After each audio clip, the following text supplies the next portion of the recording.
Le terme puella aeternus est le terme latin qui signifie « enfant éternel ». Il est mentionné pour la première fois dans les Métamorphoses, écrites par le poète romain Ovide. Le dieu enfant Iacu est loué pour son rôle dans les mystères d'Éleusis, initiation liée aux déesses grecques et le plus célèbre des rites religieux secrets de la Grèce antique. Plus tard, l'enfant Dieu fut identifié à Bacchus, autre nom de Dionysos, et au dieu Eros. Il est le dieu de la vie, de la mort et de la résurrection, le dieu de la jeunesse divine. Le psychiatre et psychologue suisse Carl Jung a récupéré le terme mythologique de puella aeternus et l'a utilisé dans l'exploration de la psychologie de la jeunesse éternelle et de l'enfant créatif qui se trouve en chaque personne. Lorsque le sujet est une femme, le terme latin est puella aeterna. C'est un archétype, un élément structurel primordial de la psyché, et, comme tous les archétypes, il a à la fois un côté positif et un côté négatif. Il peut apporter l'énergie, la beauté et la créativité de l'enfance à la vie adulte, ou contrecarrer la réalisation de soi et nous condamner à la fois à des fantasmes adolescents irréalistes et à une expérience de la vie comme une prison. L'archétype de la jeunesse éternelle est le premier que nous expérimentons dans la vie et reste vital tout au long de notre vie. Il est étroitement lié à l'archétype de la mère. Un pué ou une puella évite l'individuation et lutte contre son élan intérieur vers la plénitude psychologique. Cela freine leur croissance. Bien qu'ils aient une grande imagination et une vie intérieure riche, ils ne les mettent pas en conscience et ne progressent donc pas dans la vie, le potentiel reste caché et inutilisé, stocké dans les profondeurs de l'inconscient. Dans Matrix, le personnage principal Neo se voit offrir le choix entre une pilule rouge et une pilule bleue. La pilule bleue lui permet de rester content et à l'aise dans une réalité simulée, c'est l'idée que l'ignorance est une bénédiction. La pilule rouge, en revanche, lui permet d'affronter la dure vérité de la réalité et de se lancer dans la quête de la réalisation de soi. Le pué choisira souvent la pilule bleue. Ceux qui se trouvent incapables de s'engager dans un travail, de nouer des relations satisfaisantes, de s'engager dans la discipline de l'éducation, de porter le poids des responsabilités, ou qui ont le sentiment que leur vie n'a plus de sens, trouveront l'intégration de l'archétype de la jeunesse éternelle inestimable dans leur vie. Dans son livre, Puella aeternus, une étude psychologique de la lutte des adultes avec le paradis de l'enfance, l'analyste jungienne Marie-Louise von France nous offre une exploration approfondie du puella aeternus.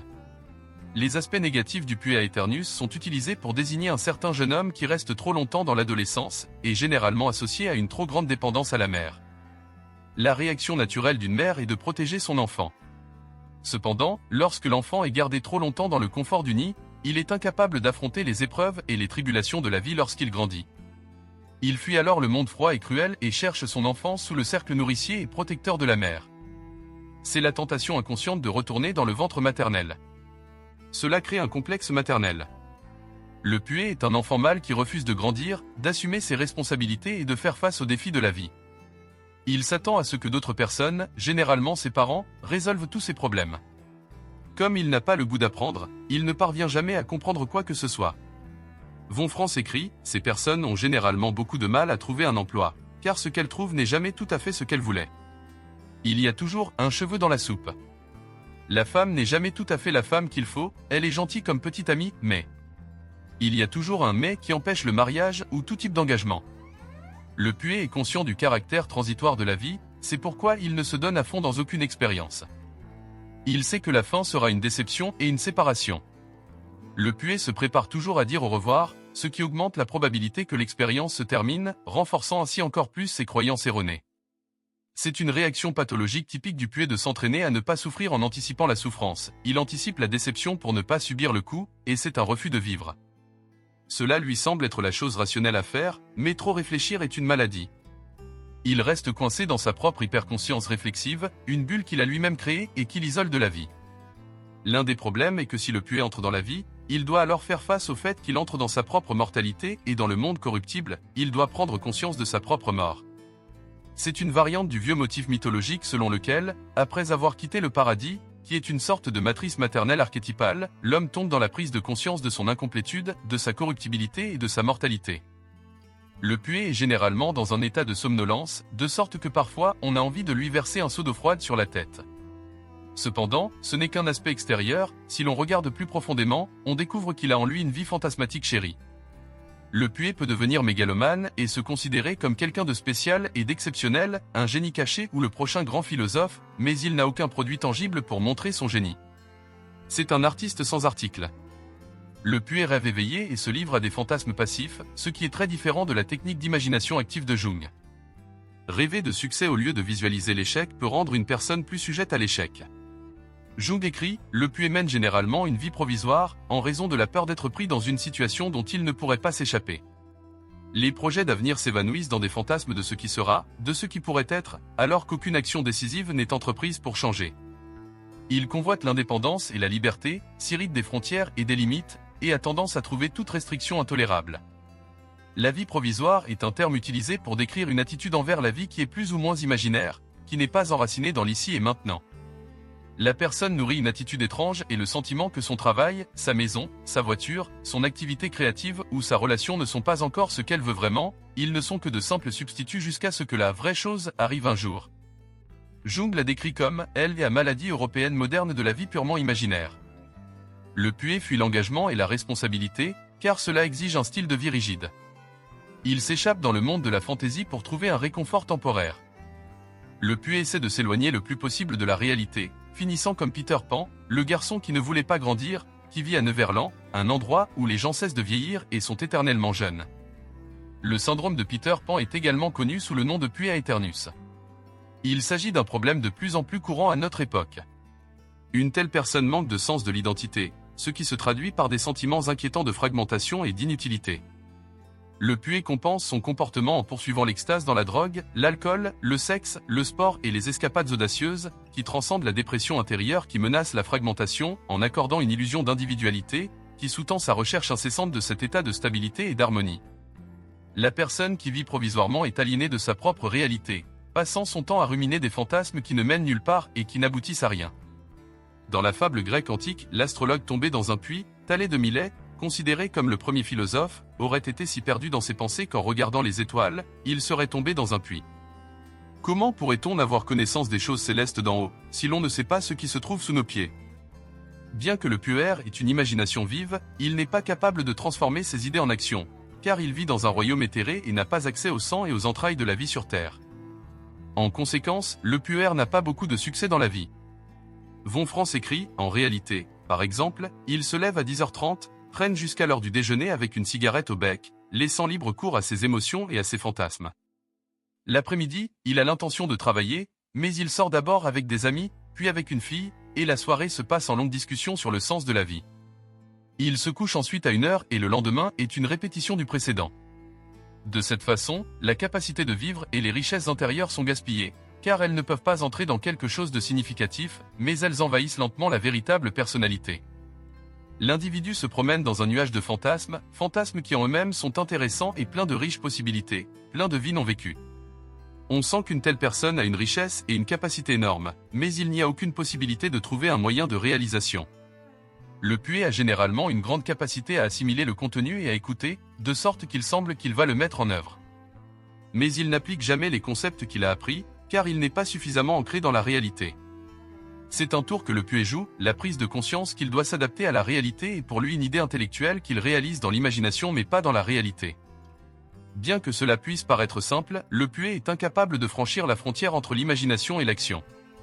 Le mot humain vient du latin humus, qui signifie terre. Être humain, c'est être humble, terre à terre et ancré dans l'expérience terrestre, qui contient une riche source de nutriments qui nous guérissent. Le pué est comme Icare, qui dans la mythologie grecque est mis en garde contre l'orgueil et contre le fait de voler trop près du soleil. Mais il ignore cette instruction et vole si près du soleil que ses ailes fondent. Il tombe du ciel, plonge dans la mer et se noie. Jung écrit, la vie provisoire, là où l'on n'existe pas vraiment, on n'est qu'un spectateur, ainsi toute expérience est fantomatique, parfaitement abstraite, sans trace de réalisation. Jung raconte l'histoire d'une jeune fille de 25 ans qui a vécu un cas extrême de vie provisoire, qui l'a conduite au suicide. Elle s'est révélée absolument inaccessible. Elle a vécu des choses, elle a fait des choses, mais elle ne savait pas ce qu'elle vivait. Malgré tous ses efforts, Jung ne parvenait pas à la toucher, car elle n'avait aucun lien avec le monde. Quelques mois plus tard, elle se suicida. Jung écrit « J'ai vu le cadavre ». Elle s'était tiré une balle dans le cœur dans la rue et n'avait pas perdu connaissance pendant 1 minute ou 2. L'expression de son visage était complètement modifiée. Pendant longtemps, je suis resté à regarder son visage et à me demander quel genre d'expression est-ce.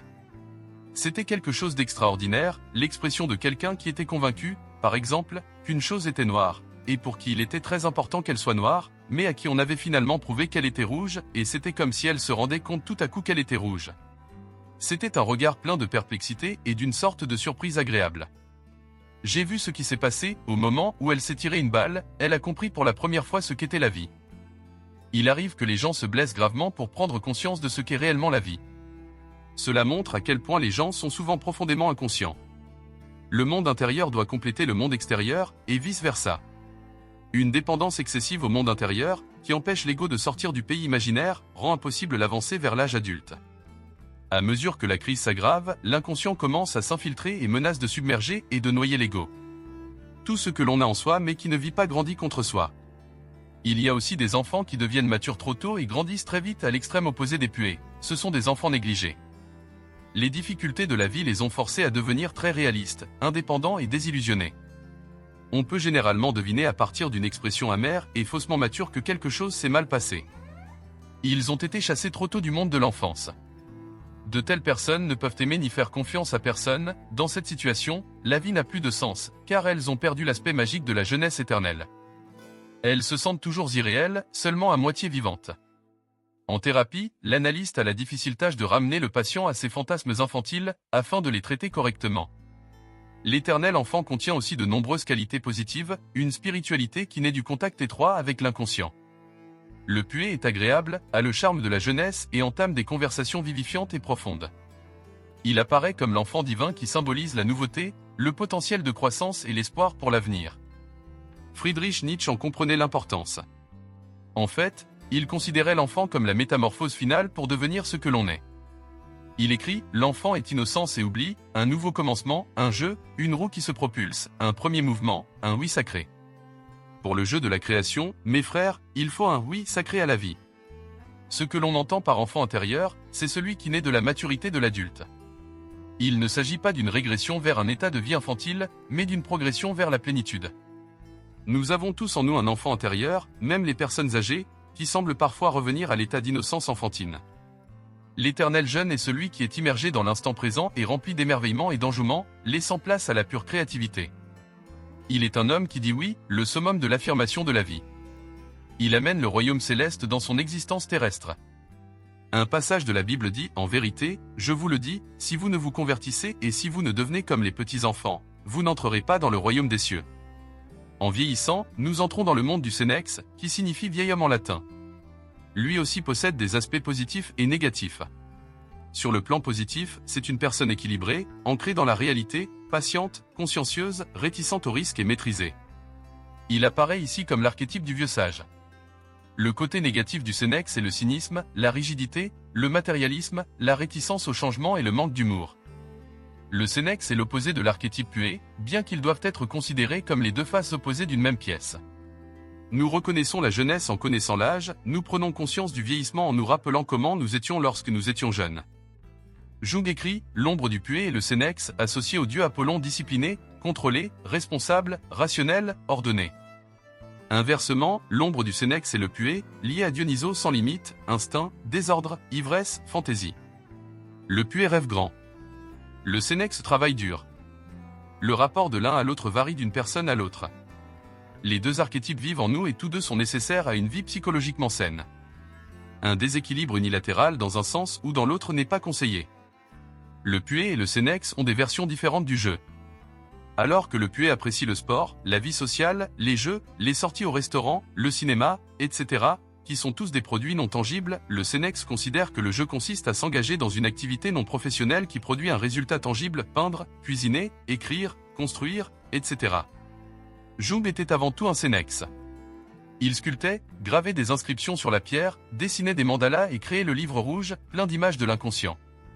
Dans l'une des périodes les plus difficiles de sa vie, qu'il appelait sa confrontation avec l'inconscient, Jung sentit un trouble psychique en lui-même et passa 2 fois en revue tous ses souvenirs d'enfance, pour essayer d'en trouver la cause. Mais cette rétrospection ne l'amena à rien d'autre qu'à reconnaître à nouveau sa propre ignorance.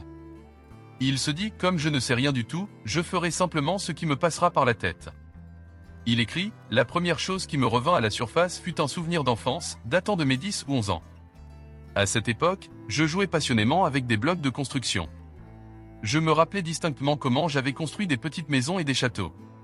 Ces constructions me fascinaient depuis longtemps. À ma grande surprise, ce souvenir était accompagné d'une bonne dose d'émotion. Ah, me dis-je, il y a encore de la vie dans ces choses-là. Le petit garçon est toujours là et possède une vie créatrice qui me manque.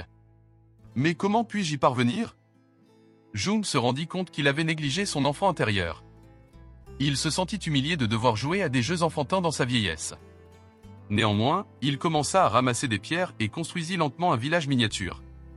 Il allait à son jeu de construction après le repas de midi tous les jours, jusqu'à l'arrivée de ses patients, et s'il avait terminé son travail assez tôt le soir, il retournait à la construction. Au cours de cette activité, ses pensées se sont clarifiées et il a ressenti une source de créativité, d'enthousiasme et un sentiment de renouveau. Il a écrit « Ce moment a été un tournant dans mon destin. J'avais seulement la certitude intérieure que j'étais sur le point de découvrir mon propre mythe. Car le jeu de construction n'était qu'un début. Cela a déclenché un flot de fantasmes que j'ai ensuite soigneusement écrit. Le projet le plus ambitieux de Jung en matière de jeu de Scénex était la construction de la tour, située à Bollingen, fruit de 12 ans de travail. C'est un endroit solitaire, entouré de nature près du lac de Zurich. Il y passe plusieurs mois chaque année et nourrit son âme.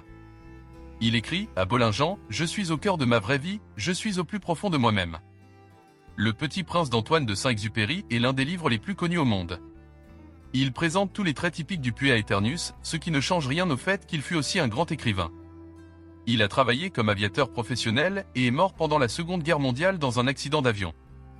Lorsqu'il n'était pas autorisé à voler, il était toujours déprimé, se promenant dans son appartement du matin au soir, désespéré et irrité. Dans le livre, Saint-Exupéry commence par une introduction, comme une partie d'un récit autobiographique personnel.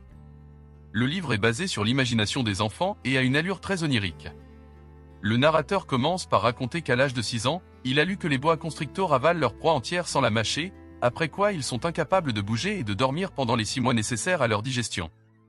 Son premier dessin, qui semble ordinaire, contient tout le mystère de la vie de Saint-Exupéry. Il montre son chef-d'œuvre aux grandes personnes et leur demande si le dessin les a effrayées, mais elles répondent « Pourquoi quelqu'un devrait-il avoir peur d'un chapeau ?»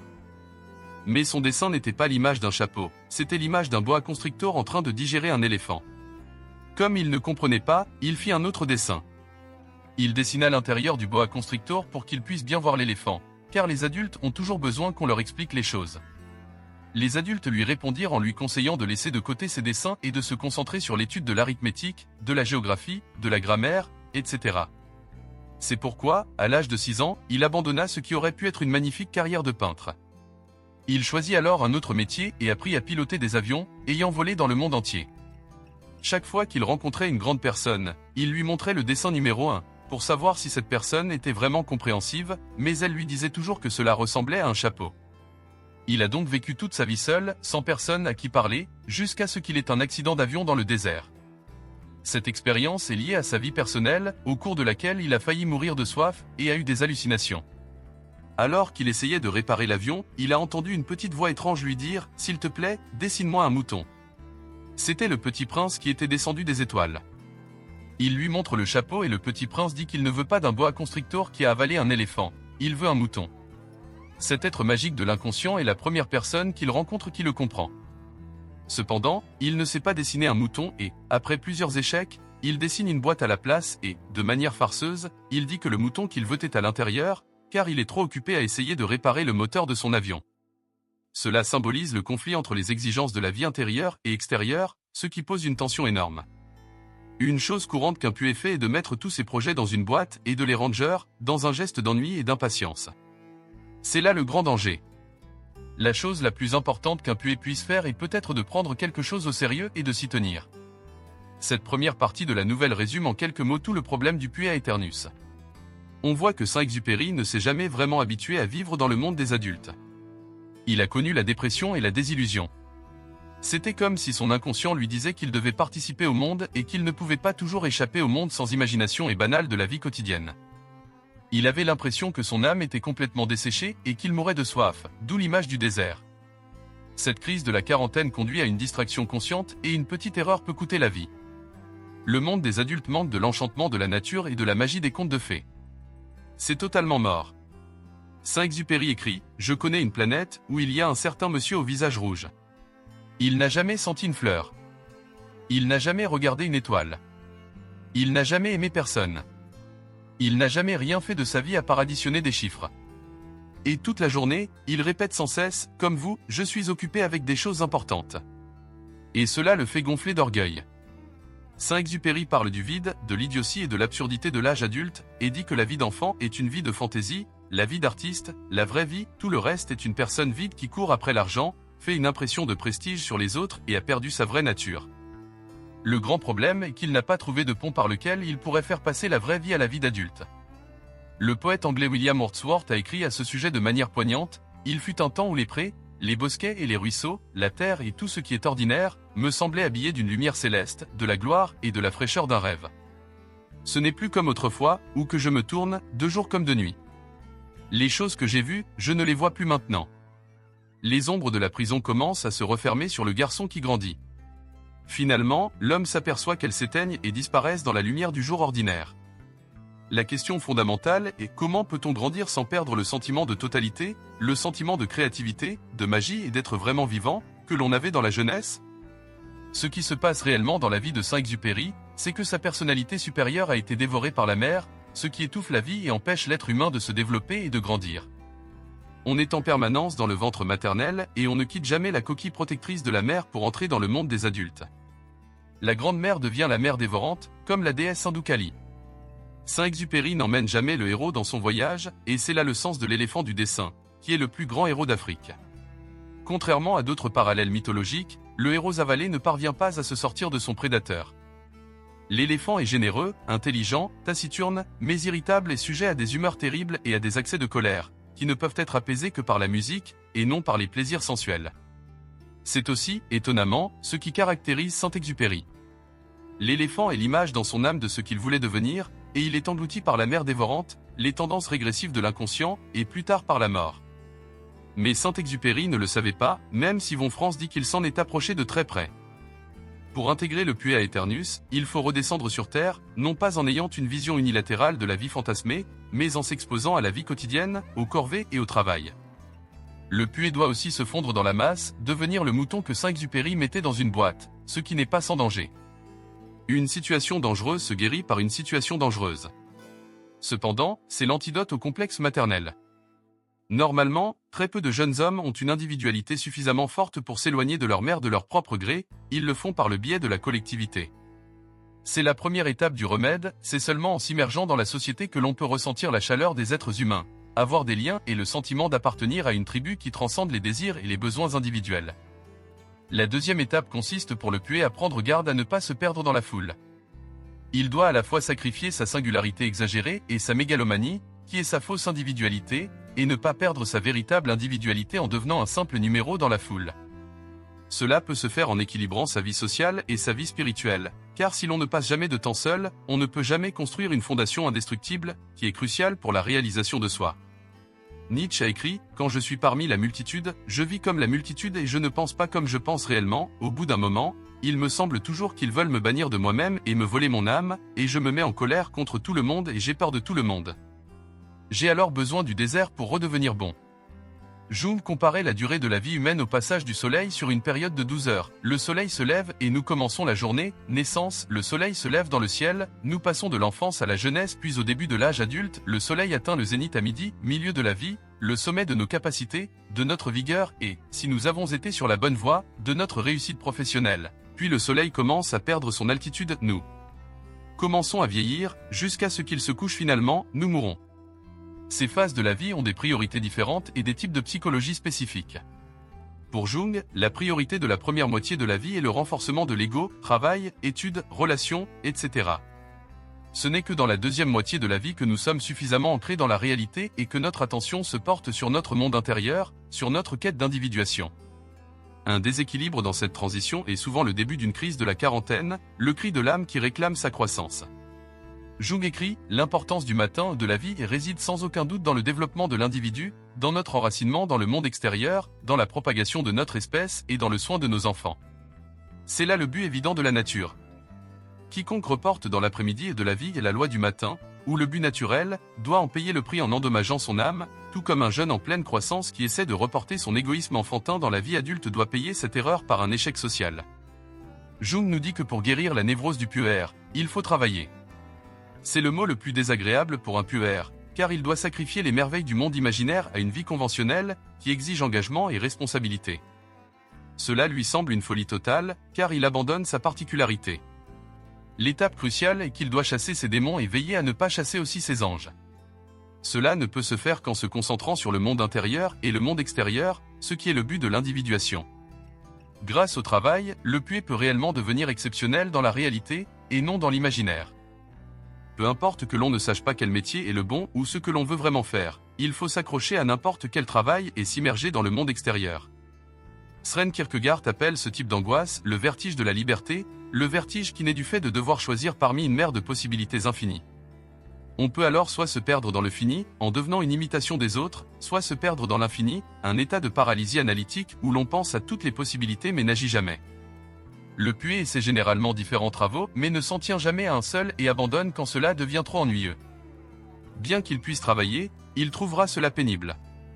C'est parce qu'il travaille complètement à contre-courant, en opposition avec son propre flux d'énergie. Le puits sait que tout va mal parce qu'il est paresseux, mais il ne peut pas vouloir ne pas être paresseux, et donc il reste déprimé. Nous possédons tous une grande réserve d'enthousiasme, qui reste cachée tant que nous n'intégrons pas l'archétype de la jeunesse éternelle. L'inconscient indique la direction dans laquelle il peut y avoir un enthousiasme ou vers laquelle l'énergie circule naturellement, car il est bien sûr plus facile de s'entraîner à travailler dans une direction soutenue par son instinct. Néanmoins, dans tous les domaines professionnels, il arrive toujours un moment où il faut affronter la routine. Tout travail, même le travail créatif, comporte une certaine dose de routine ennuyeuse, et c'est là que le puits se plaint. Lorsqu'on lui demandait comment vivre, Jung écrivait « Il n'existe pas de voie unique et définie pour l'individu. Si vous voulez suivre votre propre voie, c'est celle que vous vous tracez, qui n'est jamais prescrite, que vous ne connaissez pas à l'avance et qui se crée simplement d'elle-même lorsque vous mettez un pied devant l'autre. Si vous faites toujours ce qui doit être fait, vous avancerez en toute sécurité et avec assurance sur le chemin prescrit par votre inconscient. Il ne sert alors à rien de spéculer sur la façon dont vous devriez vivre. Jung nous dit que nous ne devrions pas perdre notre temps en spéculations inutiles et gaspiller notre énergie et nos ressources en réfléchissant à la façon de vivre, mais plutôt travailler le sol directement devant nous. Ainsi, nous faisons toujours quelque chose de significatif et prévu par le destin.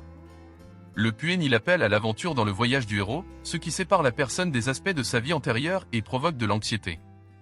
Il reste dans le stade du refus et ne peut quitter le monde ordinaire et entrer dans le monde spécial, où il doit affronter son dragon, sa pire peur, événement, personne, situation ou souvenir longtemps évité.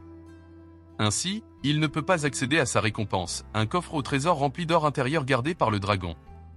Le puits reste dans une stagnation perpétuelle, car il ne peut pas acquérir la perspicacité qui vient d'une mort et d'une renaissance psychologique, la mort de son ancien moi et la naissance d'un nouveau moi plus capable, sans laquelle il n'y a pas d'individuation du tout. Dans certains rituels amérindiens, les jeunes garçons sont rassemblés par les hommes et emmenés au milieu de la nuit et traînés dans la nature, où ils doivent passer des épreuves pour leur initiation à l'âge adulte. C'est le début du voyage du héros. S'il réussit à tuer son dragon, il réintègre la communauté en tant qu'homme ayant quitté le royaume de l'enfance. La virilité est différente du fait d'être un homme, c'est un signe d'honneur qu'il faut mériter. Cela crée un sentiment d'autonomie et une croissance de la force de l'ego, un sentiment d'appartenance, un but et un sens. C'est quelque chose qui manque chez un puits, qui est souvent motivé par un désir de sécurité et ou de plaisir. Jung écrit, pour le héros, la peur est un défi et une tâche, car seule l'audace peut délivrer de la peur. Et si le risque n'est pas pris, le sens de la vie est en quelque sorte violé, et tout l'avenir est condamné à une impasse sans espoir, à un gris terne éclairé seulement par des feux follets. L'initiation nous invite à nous jeter dans le feu de la vie. À l'époque moderne, nous manquons de ces initiations tribales qui étaient si importantes pour nos ancêtres, et beaucoup d'hommes optent pour des alternatives comme le service militaire ou la soi-disant mentalité de Jim Bro.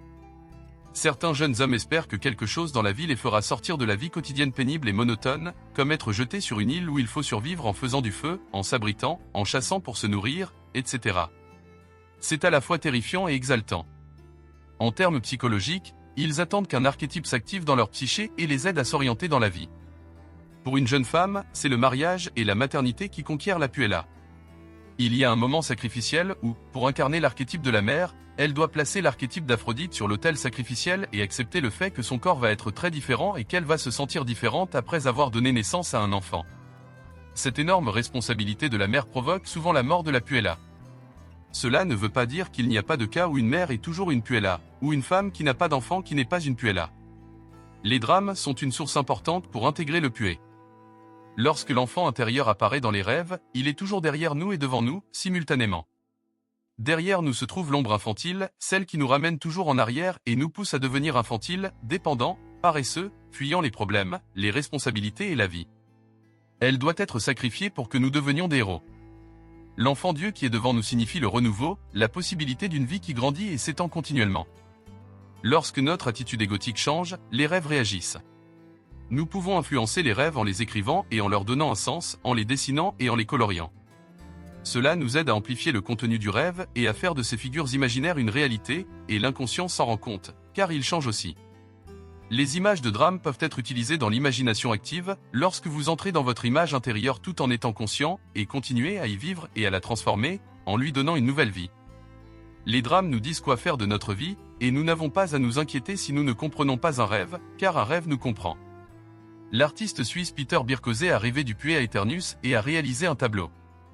Un garçon merveilleux et divin chevauche un cheval sauvage extrêmement puissant, il vient des distances cosmiques, de l'univers sans limite, autrement dit, de l'inconscient collectif. Il traverse l'espace de la psyché comme une nouvelle étoile dans les cieux. C'est une rencontre avec l'archétype du soi.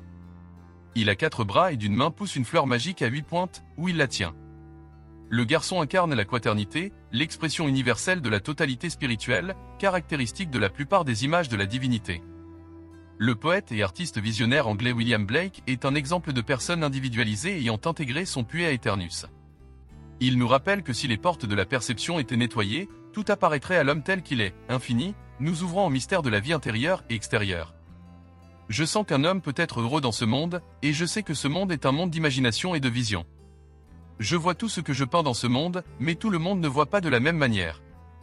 L'arbre qui fait pleurer de joie certains n'est aux yeux des autres qu'une chose verte qui se dresse sur le chemin. Tel un homme est, tel il voit.